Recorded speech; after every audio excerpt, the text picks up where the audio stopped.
दोस्तों को मेरा सलाम पहुँचे। मैं हूँ वाहिद नसीम और दोस्तों आज मैंने अपने प्रोग्राम का नाम दिया है लोकतंत्र के कोठे पर डोनाल्ड लू की रखेलों का मुजरा, जिसे आप बड़े शौक से पाकिस्तान के चुनाव कह सकते हैं। दोस्तों मैं आपको बेसिकली चुनावी खबरें तो आपको मिलती रहेंगी, चुनावी हालात भी आप जान ही रहे होंगे, मगर जो मैं बात करने वाला हूँ वो मुद्दा है आखिर ये चुनाव इस तरह से क्यों करवाए गए, यानी पशे पर्दा क्या है। बिल्कुल एक बात आप अलग तरीके से मान सकते हैं कि जो अमेरिका का डोनाल्ड लू है, जो आपकी साउथ एशिया को लीड करता है और सेक्रेटरी है साउथ एशियन अफेयर्स का, कि वो यहाँ पर सेंट्रल एशिया में या साउथ एशिया में जो है वो किस तरह अमेरिका के एजेंडाज़ को या उनके हुक्म को लोगों पर मनवाते हैं और किस तरीके से अमेरिका के लिए काम करते हैं। एक मतलब एक इस तरह पूरी दुनिया है, उसमें से सिर्फ साउथ एशिया में जो सेक्रेटरी का रोल अदा करते हैं वो है डोनाल्ड लू। डोनाल्ड लू ने ही एक साइफर जिसको लेकर इमरान खान को सत्ता से बाहर किया गया, उससे उसकी सत्ता को गिराकर उसको जेल में डाल दिया गया, क्योंकि अपने कथित तौर पर या जो खबरों में आ रहा है या आया है लगातार, या जिस पर मुकदमे हुए और अलबत्ता उसको लीक करने की सज़ा के तौर पे अगर इमरान खान को जेल कर दी जाती है तो मतलब वो साइफर था, वो हुक्मनामा था, क्योंकि अगर कुछ था तो उसके लीक करने पर आप किसी को जेल कर सकते हैं। यानी पाकिस्तान के इस्टेब्लिशमेंट ने, पाकिस्तान स्टेट ने, स्टेट कहते हैं जो चुनिंदा यानी कि जो पब्लिक के जो लोग होते हैं उनके अलावा जो सरकारी मशीनरी के तौर पर काम करते हैं, यानी उसमें से उनकी एजेंसी होती है, उनकी फ़ौज होती है, उनका थिंक टैंक और बहुत सारे अधिकारी शामिल होते हैं, जिसे आप स्टेट कह सकते हैं, क्योंकि आपके जो चुने हुए लोग हैं वो अदलते बदलते रहते हैं।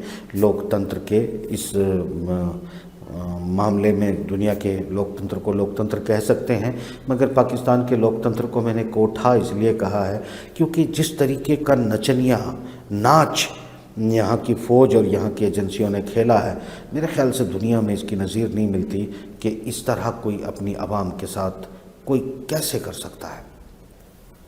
यानी डोनाल्ड लू ने, ये मैं वाजे कर चुका हूँ कि डोनाल्ड लू ने एक डिक्टेशन दिया पाकिस्तान के जो डिप्लोमेट थे उनको, उन्होंने उसको टाइप कराया अपने यहाँ पर, जो एक प्रक्रिया है, और वो जो इमरान खान को मिला तो उसने जब उसे सत्ता से बाहर निकालने की बात आई धमकी देनी शुरू की गई, क्योंकि वो साइफर या वो ऑर्डर जो है वो फ़ौज ने मान लिया था और मानने के बाद इमरान को बाहर धकेलने की कोशिश की जा रही थी, तो उसने वो ऑर्डर ही सार्वजनिक कर दिया कि भाई देखो अमेरिका के डोनाल्ड लू साउथ एशिया अफेयर्स के सेक्रेटरी जो है उन्होंने ये हमारे डिप्लोमेट को ऑर्डर दिया और हमारे डिप्लोमेट ने वो ऑर्डर देश में भेजा और उसको फ़ौज ने एक वफादार रखेल की तरह मान लिया। और फिर उस रखेल ने जो मुजरा रचाया, जब से मेरे ख्याल से 2 साल होने को आ गए हैं, ये हालत पाकिस्तान की कर दी कि कहाँ वो अर्थव्यवस्था उसकी ग्रो कर रही थी और वो कोरोना में भी अपनी अर्थव्यवस्था को बचाने में सफल रहे थे और काफ़ी डील कर रहे थे, इवन जो है अमेरिका के साथ साथ रशिया को साधना शुरू कर दिया था। तो ये तमाम चीज़ें जो एक लीडरशिप दिखाई देने लगी थी, उसको एक डोनाल्ड लू, जो जिसे अमेरिका का साउथ एशिया का नवाब आप कह सकते हैं, वो नवाब जिसके हाथ में गजरा बंधा हो, वो सूंघे और वो जिससे चाहे मुजरा करवाए, तो वो जिससे तो खैर कोई और करेगा कि नहीं करेगा मुझे नहीं पता, मगर जो पाकिस्तान की फ़ौज ने एक अच्छी रखेल नचनिया की तरह जो मुजरा किया है वो दुनिया के लिए एक मिसाल बन गया। आगे के लोग इस पर स्टडी करेंगे, देखेंगे क्या ये सिर्फ़ और सिर्फ इमरान खान को बाहर फेंकने की कवायद थी? नहीं, मुझे लगता है कि इनको ऑर्डर मिला है कि पाकिस्तान को टुकड़ों में बांट दिया जाए। क्यों बांट दिया जाए, इसकी दलील मैं आपको देता हूँ। देखिए, एक तो सार्वजनिक तौर पर उन्होंने मान लिया कि उनको कोई डर और खौफ नहीं रहा, उनकी अदालतों ने, उन्हें सब कुछ वो एक ही जगह पर है, स्टेट एक जगह पर है और स्टेट बाकायदा एक वफादार रखेल की तरह काम कर रहा है डोनाल्ड लू की। डोनाल्ड लू एक बहुत छोटा सा मामूली सा अधिकारी है अमेरिका का। आप इसे कह सकते हैं कि किसी अमेरिका की जूती के जो कोठे पर निकाली गई है और वहाँ पर तमाम नचनियाँ अपना डांस कर रही हैं। तो ये जो डांस कर रही हैं नचनियाँ, ये बड़े कमाल का आपको देखने को मिल रहा है। लोकतंत्र के नाम पर इतना भोंडा नाच कि आप देख सकते हैं कि एक पार्टी को, लोकतांत्रिक प्रक्रिया में एक पार्टी को आप उसका निशान छीन लेते हैं, उसके संगठन में आगे उसको नहीं बढ़ने देते हैं, उसके लोगों को गिरफ्तार करते हैं, उसके जो टिकट लेने वाले होते हैं उनको जेलों में ठूंस देते हैं। सेकंड लेयर के लोग बिना टिकट निशान के, बिना पार्टी के, वो इमरान खान की तरफ से अगर लड़ना चाहते हैं पीटीआई के नाम पर, तो उनको भी उठाकर जेलों में डाल दिया जाता है। फिर किसी न किसी तरीके से टिकटों की पूर्ति होती है और फिर जब इलेक्शन का आज वोटिंग का दिन आता है तो जगह जगह पर ये शिकायतें आपको देखने को मिलती है कि उनको रोका जा रहा है, उनको जो इलेक्शन में जो महापर्यवेक्षक है वो उनको वोट नहीं डालने दे रहा है, जगह जगह पर दंगे फसाद हो रहे हैं। 95% जनता जो है वो इमरान खान को या पीटीआई को, वो पीटीआई तो कुछ है ही नहीं, अब इलेक्शन में ही नहीं है। अलबत्ता उस अलग अलग निशानों पर जो चुनाव लड़ रहे हैं, जो कहीं कोई खाट है, कोई बल्ला है, कोई मतलब गेंद है, जो भी कुछ उनको दिया गया है या बंदरबाट की गई है, यानी हर कॉन्स्टिट्यूंसी में एक अलग निशान है, उस पर वो चुनाव लड़ रहे हैं, उस पर उनको चुनाव नहीं लड़ने दिया जा रहा। ये असलियत है लोकतंत्र के इस कोठे की जिसकी मैं बात कर रहा हूँ, जो धोखा और जो दिया गया था। तमाम मेरे पिछले प्रोग्राम को जाकर देखें, रीड करें, और मैं जो कुछ कहता हूँ कि वो सिर्फ कॉन्स्पिरेसी थ्योरी है, क्या वो उसके पीछे कोई सच्चाई नहीं है? अपनी आँखों से ये नंगा न्यूड डांस लोकतंत्र के कोठे पर पाकिस्तान की फौज डोनाल्ड लू की रखेल, वो भी न्यूड होकर जो नाच कर रही है, मुजरा कर रही है, इससे बड़ा सबूत मैं तुम्हें दे नहीं सकता अपनी बातों को समझाने के लिए, अपनी बातों को प्रूव करने के लिए कि देखो दुनिया में कैसे जो है दुनिया को हैंडल किया जाता है और आम जनता को कैसे बेवकूफ़ बनाया जाता है। कभी उन्हें इमोशनल ब्लैकमेल किया जाता है, तो कभी इमोशन में इकट्ठा करके भीड़ बना दिया जाता है। यानी कुल मिलाकर सरों को गिना जाता है, उनको एक जगह जोड़ने के तरीके ढूंढे जाते हैं, और नहीं जुड़ते तो इन पर इस तरह के डंडे बजाए जाते हैं जो आज पाकिस्तान के तथाकथित लोकतंत्र में आप देख रहे हैं। यानी जो डेमोक्रेटिक सिस्टम, तथा कथित डेमोक्रेटिक सिस्टम में जो हिस्सा लेना चाहते थे उनको जेलों में डाल दिया जाता है, और जो जेलों में थे हाफिज सईद जैसे डिक्लेयर आतंकवादी, यानी कि एक तरफ जो आतंकवादी है वो चुनाव लड़ने के लिए आपने बाहर निकाल दिए हैं और उन्हें कहा जा रहा है कि आइए चुनाव में हिस्सा लीजिए। जो डेमोक्रेटिक वैल्यूज़ को पूरा करते हैं आप उन्हें कहते हैं कि जेलों में जाइए, आपको नहीं लड़ने दिया जाएगा।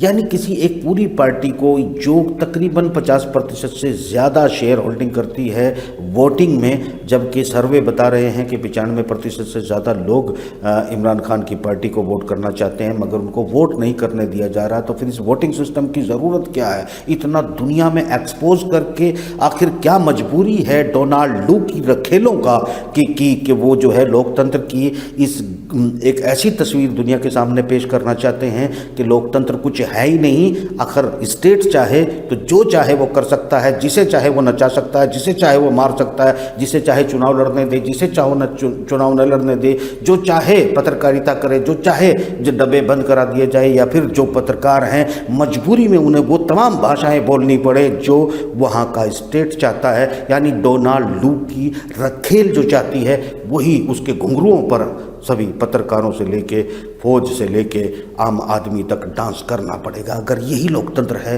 तो मेरे ख्याल से अगर एक देश में हो सकता है तो बाकी देशों में भी ये हाल हो सकता है। और अगर इसे लोकतंत्र कहते हैं तो फिर ये कमाल का लोकतंत्र है। इस पर मैं बहुत सारी बातें कर चुका हूँ, मेरे प्रोग्राम आप बहुत सारे देख चुके हैं। आज इस लोकतंत्र में ये जानते हुए कि डोनाल्ड लू की रखेल उन जीतने नहीं देंगी, वोट डालने भी नहीं देंगी, और वोट डाल लिया तो जो कैंडिडेट जीतेंगे उनका क्या करेगी, इस पर मैं आता हूँ। पहले वहाँ के एक रिटायर फौजी की बात आप सुनिएगा कि वो क्या कह रहे हैं।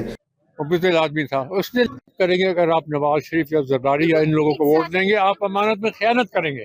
आप लोग अपने बच्चे साथ लेकर आए हैं? जी, ये मेरा बेटा, he is 5 years old, this is my son, he is 2 years old। और अल्लाह करे इंशाल्लाह अल्लाह ताला हक। आज़ादी एयर कोमोडोर सैयद सजाद हैदर साहब सितारा जुर्रत 65 के हीरो, 71 के हीरो आज खुद वोट डालने उसी पोजीशन में है सजाद साहब। अस्सलाम वालेकुम। वालेकुम सलाम। क्या हाल है? ठीक ठाक है अल्हम्दुलिल्लाह। सर। माशाल्लाह वोट डालने आए हैं, लेकिन आज आपके हुलिये से महसूस हो रहा है कि 1971 की याद ताज़ा कर दी आपने। देखें, आज हक और बातिल के दरमियान है जी। अगर पाकिस्तानी कौम ने आज फैसला बातिल के लिए किया जी। जो ये 2.5 साल से हो रहा है, तो वो हमेशा के लिए डोनाल्ड लू के गुलामी करेंगे। मैं बता रहा हूँ आपको, मैं अमेरिका में रह चुका हूँ। ये मामूली बंदा, ये आपके कौम को इस वक्त जो कुछ भी हुआ है, जो जुल्म हो रहा है, जो दहशत हो रहा है, ये वहाँ से आता है। और यहाँ उनके जो वो हैं क्लोन वो कर रहे हैं, ये कौम के ऊपर है ये। लेकिन कौम ने फैसला कर दिया है। अब इस इलेक्शन के रिजल्ट जो हैं, ये इलेक्शन तो नहीं है, क्योंकि जब फैज ईसा जैसे बंदे ने बल्ला ले लिया जी, तो उससे ज्यादा गलीज हरकत कोई नहीं कर सका। मैं उसको जानता हूँ। सजाद साहब एक बात बता दें प्लीज, ये जो शेरदिल स्क्वाड्रन है ये आपने लीड किया हुआ है, तो थोड़ा सा ये आपने जो पहना हुआ उसके बारे में भी हमें आगाह कर दें प्लीज। देखिए, ये नंबर 19 स्क्वाड्रन है जी। शेरदिल स्क्वाड्रन है, ये अब भी है इस वक्त 16। इस स्क्वाड्रन ने 6 तारीख 1965 में जब मेरे स्क्वाड्रन को ऑर्डर मिला कि हम सियालकोट वहाँ पर हिंदुस्तान की फ़ौज की जो आर्टिलरी थी वो हमारे लोगों को हमारी फ़ौज के ऊपर बड़ा सख्त हमला हो रहा था, तो हमें भेजा गया। लेकिन हम जब क्रोज पहुँचे वहाँ गुजरात के, तो उन्होंने हमें कहा कि हिंदुस्तानी फ़ौज लाहौर में दाखिल हो रही है जी। हिंदुस्तान के जो जर्नैल और जो उनके बहुत बड़े बड़े लिखने वाले हैं, तो उनमें पुष्पिंदर सिंह चोपड़ा, रवि राखे वगैरह, उन्होंने ये लिखा है अपनी किताबों में, 10 किताबें में। उन्होंने आपको नीडर का खिताब दिया हुआ सर? हाँ, नडर कहते हैं, मुझे हिंदुस्तानी कहता है जी। तो उन्होंने बहुत चीज़ें लिखी हैं। बहरहाल मैं अकेला नहीं था, मेरी टीम थी। और इसके नीचे सर कौन सा स्क्वाड्रन है जिसकी कैप आपने पहनी हुई है? इसके इस शेरदिल के नीचे भी आपने एक कैप पहनी हुई है। शेरदिल के नीचे, all right, there you go. Oh, we stand with Imran Khan. Absolutely, we stand with Imran Khan. Air commodore yes. ये है कि Imran Khan is not an individual.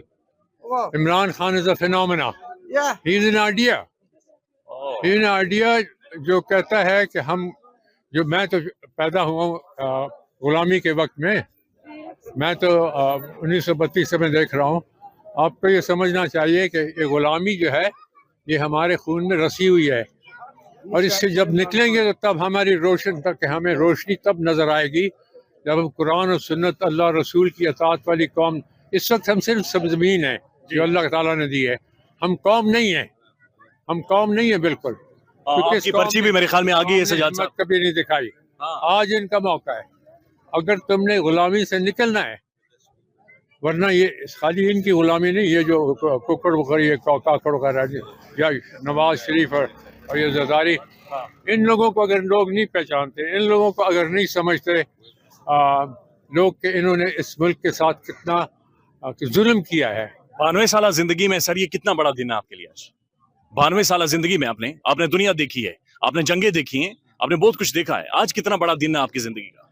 ये एक मुसलमान कौम 25 करोड़ लोगों के लिए एक अल्लाह ने दिन दिया है कि या आप गैरत दिखाएं, आप मुसलमान बने, और आप वोट उस शख्स को दें कि अमानत है वोट।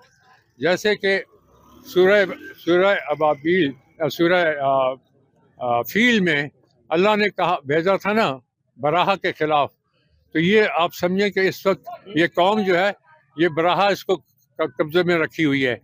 और उन्होंने जब वो अबाबील आई थी, उनकी चोचों में पत्थर थे, और ये वोट एक कंकर है। तो ये वोट वो कंकर है। आज वो कंकर पे के इनका भूसा कर सकते हैं आप, अगर नहीं कहे तो आप फिर अगले 50, 60 साल, 70 साल आपकी औलादें आपको बहुत बुरी तरह याद रखेंगे। अच्छा, आपका वोट डाल लेते हैं, फिर बात करते हैं। तो जहन्नुम है अगर वो। दोस्तों, तमाम गुफ्तगू सुनने के बाद आपको अंदाज़ा हो गया होगा कि ये चुनाव पाकिस्तान की जनता वर्सेस पाकिस्तान की फ़ौज इस कल्टू डोनाल्ड लू की रखेल और लोकतंत्र के कोठे के बीच है। तो ये जो लोकतंत्र का कोठा सजाया गया है पाकिस्तान में, आखिर इसकी मजबूरी क्या है? देखिए, जिन लोगों ने पाकिस्तान को पाला है, जिन लोगों ने पाकिस्तान से अपने काम लिए हैं, टेररिज्म से लेके अफ़गानिस्तान से लेके पूरी एशिया के अंदर जो है अपनी एक टेररिज्म की गंद खोली है, और जिससे पूरा फ़ायदा अमेरिका ने मनोवैज्ञानिक तौर पर लोगों को दबाने, डराने, सरकारों पर अपनी बातें मनवाने का काम जो किया गया है, उसमें ये जो एक टेररिज्म था इसका अहम किरदार था। इस टेररिज्म को फिर से शायद ज़िंदा करने की ख्वाहिश रखी जा रही हो, चूँकि जो टेररिस्ट अमेरिका ने गल्फ़ में पैदा किए थे, चाहे वो सीरिया में थे, इराक में थे, ईरान में थे, और इन तमाम इलाकों से जो इकट्ठे हुए, वो उनको फंडिंग पहले मैं जानता हूँ की गई थी। इसमें सऊदी अरब का भी इन्वॉल्वमेंट था इसमें, और तुर्की का भी इन्वॉल्वमेंट था, सीरिया का भी इन्वॉल्वमेंट था, ईरान का भी इन्वॉल्वमेंट था। एक पूरी जो है टेररिज्म का कल्चर जो डेवलप कर दिया गया था, जिसके ज़रिए वहाँ की क्या क्या किया गया, इसलिए मेरे पिछले प्रोग्राम आप देखिए, उनमें मैंने सब कुछ बताया है कि कैसे किया गया। यानी फिर से शायद कोई अमेरिका पाकिस्तान में ये तथाकथित लोकतंत्र और डेमोक्रेसी के ड्रामे को इसलिए कर रहे हैं क्योंकि अपनी जनता, अपनी पार्लियामेंट के अंदर उन्हें जवाब देना होता है कि हमें बहरहाल डेमोक्रेटिक वैल्यूज़ हैं और उन वैल्यूज़ के हिसाब से हम काम कर रहे हैं। हम पाकिस्तान की डिक्टेटरशिप को सपोर्ट नहीं कर रहे हैं। अंतर्राष्ट्रीय लॉ हैं, अंतर्राष्ट्रीय कानून हैं, हम उनको ही फॉलो कर रहे हैं। अंतर्राष्ट्रीय कानून का वायलेशन हम नहीं कर रहे हैं। तो इसीलिए लोकतंत्र के कोठे पर डोनाल्ड लू की रखेलों का बिना घुंघरू के मुजरा करवाया जा रहा है। ये मुजरा देखकर मेरे ख्याल से लोकतंत्र में क्या क्या हो सकता है, ये एक नज़ीर आप पल्ले से बांध सकते हो, ये से समझ सकते हो कि क्या हो सकता है। ये मैं नहीं कहता कि होने के बाद कोई जनता रोक लेगी या जनता इसका कुछ कर सकती है, कुछ भी नहीं कर सकती। मैं कभी ऐसा भ्रम नहीं पालने की मौका देता किसी को कि भाई मैं कोई एक उकसाने का काम करूं या बताने का काम करूं कि भाई जनता बहुत कुछ कर सकती है। जनता कुछ नहीं कर सकती। जो कर सकता है वो स्टेट है, स्टेट ही सब कुछ कर सकता है। स्टेट क्यों और कैसे कर सकता है, इसका एक और एग्जाम्पल आपको देते हुए चलता हूँ। अगर आप देखें कि अमेरिका की एक रखेल की तरह ही यूक्रेन में जेलेंस्की एक नचनिया नाम का जो है वो भांड जो है उसको लाया गया, उसको राष्ट्रपति बनाया गया, और राष्ट्रपति बनाने के बाद फिर उसे रूस से लड़ने के लिए नाटो, क्योंकि वे जानते थे कि नाटो में अगर रूस को शामिल किया, रूस की लंबी सरहदों के बीच में नाटो की सेनाओं का जमावड़ा करने का इजाज़त रूस कभी नहीं देगा, और वो इस पर जिस तरह से रिएक्ट करेगा वो एक ख़तरनाक मामला होगा, और अगर वो ख़तरनाक युद्ध के तौर पर ही आएगा, ये बात ये सब जानते थे। और वो आया, आने के बाद अब यानी कि 50% से ज़्यादा यूक्रेनी देश छोड़कर भाग गए, उनकी फ़ौजें ख़त्म हो चुकी हैं, वहाँ मिलिट्री में भर्ती होने के लिए बच्चे नहीं मिल रहे हैं, तो बूढ़ों को पकड़कर भर्ती किया जा रहा है। जो फ़ौज से भागता है सिविलियन, उसको ठोका जाता है, मारा जाता है। यानी वो अपना देश भी छोड़ चुके हैं, अपने लोग भी खो चुके हैं, अपनी फ़ौज ख़त्म करवा चुके हैं, मगर अमेरिका और पश्चिमी जगत के लिए मुजरा करने पर मजबूर हैं। और उनका वो जेलेंस्की न भाग सकता है, न रूस उसको मारता है, क्योंकि वो भी उसे बिना घुंघरू के और बिना कपड़ों के नचा रहा है। और नचाना इसलिए ज़रूर है कि जेलेंस्की जैसे भांडों का जो है ज़रूर है कि दुनिया के अंदर एक नज़ीर पेश की जाए कि जब आप अपनी कौमों और अपने ही लोगों को जब मरवाते हो, वो भी किसी दूसरे के लिए, तो तुम्हें किस हद तक हो जाना चाहिए तुम्हारा इलाज और तुम्हारा इंतज़ाम कैसा होना चाहिए। शायद वो नज़ीर पुतिन पेश कर रहा है जेलेंस्की के साथ, उसको न मार रहा है न उसको गिरफ्तार कर रहा है, जबकि वो चाहे तो 2 घंटे के अंदर उसे गिरफ्तार भी कर सकते हैं, मार भी सकते हैं। अगर आप में से कोई बुद्धिजीवी ये बताने की कोशिश करे जेलेंस्की बहुत सेफ है, अमेरिका के कहने पर सेफ है, ये कोरी एक बकवास और ख्वाब और लोगों को धोखा देने या खुशफहमी पालने से ज़्यादा कुछ भी नहीं है। ये बेसिकली साइकोलॉजिकली पूरी इस शैतानवाद को तोड़ने का काम रशिया कर रहा है, और इस शैतानवाद को वो तोड़ते हुए जा रहा है, इसीलिए वो उसे बिना घुंघरू के नंगा नचा रहा है। ये हकीकत है। ये जो इन रखेलों के साथ किया जाता है या होता है वो अलग बात है, मगर स्टेट क्या होता है, स्टेट आज भी उसके हाथ में है। यानी उसके अपने देश की फ़ौज, उसके देश की जनता, उसके देश के मशीनरी, कोई जेलेंस्की का कुछ नहीं उखाड़ सकती। उन्हें हुक्म मानना पड़ता है, उसके कहने पर हथियार उठाने पड़ते हैं, रूस के हथियारों और ड्रोन के नीचे और उनके टैंकों के नीचे आकर मरना पड़ता है। इसके अलावा वो कुछ नहीं कर सकते। तो मतलब कहने का ये है कि जो कर सकता है वो स्टेट कर सकता है, जनता कुछ नहीं कर सकती। लोकतंत्र, लोकतांत्रिक प्रक्रिया ये एक ऐसा मजाक है जिसे आप पाकिस्तान और यूक्रेन में बोथ ऑफ देख सकते हैं। मैं ये नहीं कहता कि लोकतंत्र की ज़रूरत नहीं है, लोकतंत्र की ज़रूरत है, मगर एक सही लोकतंत्र की ज़रूरत है। किसी के रखेल की ज़रूरत नहीं है, किसी के गुलाम की ज़रूरत नहीं है। मगर अफसोस की बात यह है कि सबसे ज़्यादा ज़रूरी चीज़ होती है सूचनाओं का आदान प्रदान।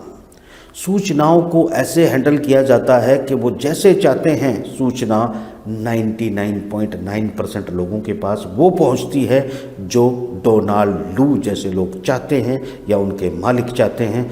उसके अलावा दुनिया में कोई सूचना स्प्रेड नहीं होती। और जब 99.9% लोग एक ही बात को सुनते, समझते, गाते, बजाते हैं, तो फिर अगर कोई बीच में आकर सच बोले या आईना दिखाए तो लोग या तो आईने से डर जाते हैं या फिर उसे झूठा साबित करने के लिए, अपनी ज़िंदगी भर की बकवास को सही साबित करने के लिए ऐसी बातों पर तनकीद करते हैं, टॉन्ट करते हैं। समझ लीजिएगा मैं क्या कह रहा हूँ। मगर जो सच्चाई है वो सबूत के साथ आपके सामने पेश है। आज पाकिस्तान में चुनाव हो रहे हैं, पार्टी, मुझे लगता है कि एक तरफा पीटीआई के लोगों को वोट किया जा रहा है, मगर नतीजे मुझे लगता है कि ये फौज वर्सेस जनता है, इसके दो ही रिजल्ट निकलने वाले हैं। पीटीआई की सरकार किसी भी कीमत पे ये फौज नहीं बनने देगी, वहाँ का स्टेट नहीं बनने देगा। तो इसका मतलब होगा कि एक और बांग्लादेश, यानी सेम कंडीशन जो बांग्लादेश के वक्त हुई थी। जीत के बाद भी आपने सत्ता उस बंगाल के साइड के लीडरशिप के हवाले नहीं की थी, तो उन्होंने अपना देश बना लिया था।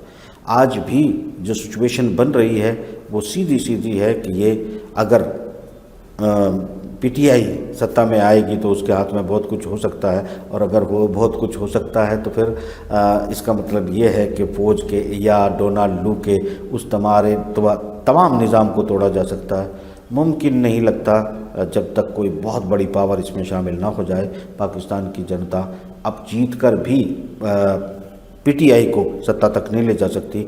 जो एमएनए जीतेंगे, वहाँ के टेक्निकल भाषा में उनको शायद एमएनए कहा जाता है, अगर वो जीतेंगे तो जीतने के बाद ये फ़ौज उनकी गुद्दी पकड़ेगी और उन पर उनको कहेगी कि चलो नवाज़ शरीफ के समर्थन में वोट करो, क्योंकि पीटीआई नाम की कोई पार्टी है नहीं और तुमने इंडिपेंडेंटली चुनाव लड़ा है, इसलिए तुम एक आज़ाद पार्टी के उम्मीदवार हो। और आज़ाद पार्टी के उम्मीदवार गन पॉइंट पर जो है वो नवाज़ शरीफ को वोट कर देंगे और नवाज़ शरीफ फिर से एक प्रेसिडेंट, माफ़ कीजिएगा, प्रधानमंत्री, तथा कथित प्रधानमंत्री पाकिस्तान का बना दिया जाएगा। अगर इसे लोकतंत्र कहते हैं तो मेरे ख्याल से इससे गंदा तो डिक्टेटरशिप भी नहीं होती, इससे ख़राब तो दुनिया में कोई ईदी अमीन जैसे डिक्टेटर की भी अगर आप तुलना करोगे तो ईदी अमीन शर्मा जाएगा। अगर आप ईदी अमीन का इतिहास नहीं जानते हैं तो पढ़ लीजिएगा। आज की तारीख में कई अफ्रीकन डिक्टेटर्स ने जिस तरह का व्यवहार किया है, ऐसा लोकतंत्र जैसी जगह पर डिक्टेटर भी ऐसा व्यवहार नहीं कर पाते। आपको एक बात याद दिलाता चलूं कि जब हिंदुस्तान में, जब पाकिस्तान के नाम का कोई देश था ही नहीं, हिंदुस्तान में अंग्रेज़ राज किया करते थे, तब भी वो आपको कोर्ट एक्सेस देते थे, तब भी एक कानून काम करता था, तब भी एक निज़ाम काम करता था। और कोर्ट में बैठा हुआ जज, आप अभी तक जब इतिहास उठाकर देखेंगे तो आप जजों के फैसले में आप गवाहों के अदलने, बदलने, पलटने, रिश्वत खाने या धोखा देने की बात तो कर सकते हैं, मगर एविडेंस के हिसाब पर अंग्रेज़ों के, भारतीयों के खिलाफ दिए जाने वाले फैसले आप निकाल के नहीं ला सकते कि वो बेसिकली इंसाफ के तख्त पर बैठकर मिलॉर्ड ने कभी ऐसे फैसले दिए हों कि हक कुछ और कह रहा है और फैसले कुछ और दे दिए हों। ये पाकिस्तान जैसे तथा कथित लोकतंत्र और लोकतंत्र के नाम पर कोठों में जो कुछ चल रहा है, कोठों में जो कुछ चल रहा है वो निहायत ही शर्मनाक और आगे तुम्हारी नस्लों के लिए बहुत बड़ा खतरा है। तो कुल मिलाकर दोस्तों, पाकिस्तान के बहाने मुझे जो कहना था मैंने कह दिया। होना तो सबके साथ वही है जो होना है, कहाँ किसे किसे कैसे कैसे बचाएंगे और हम भी कब तक बचेंगे। इजाज़त दीजिए, खुदा हाफिज़।